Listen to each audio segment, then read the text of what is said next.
All right, here's the install instructions for the Eberlestock Recon. You will also need the Eberlestock MOLLE drop panel for the Recon Bino harness. You will also need a Phillips screwdriver.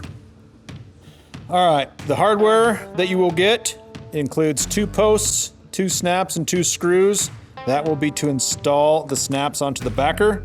And then you'll have a post, a rubber spacer, a finish washer, and a screw that will install the bar onto the back of the backer. All right, so first thing we want to do is install the snaps onto our backer. So to do that, flip it over, take your post, you're going to insert it into the second hole in, put a snap on that, and screw that down.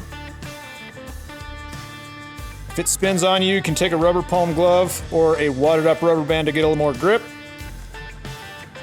Do the same thing on the other side.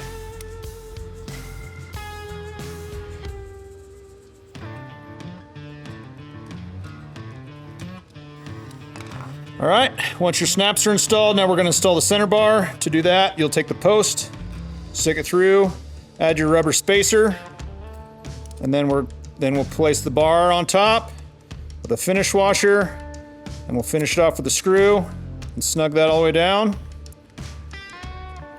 All right, and then now this bar is going to go through the MOLLE section on your Eberlestock. So to do that, you will open both of these up if they've been snapped down. Slide it through the uppermost outside MOLLE portions. And when you'll have to bend this a little bit, try not to kink it over.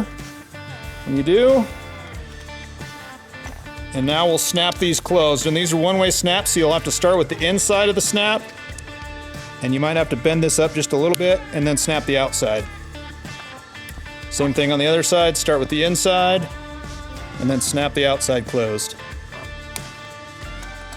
There you are. Add the waist belt and you're off to the races.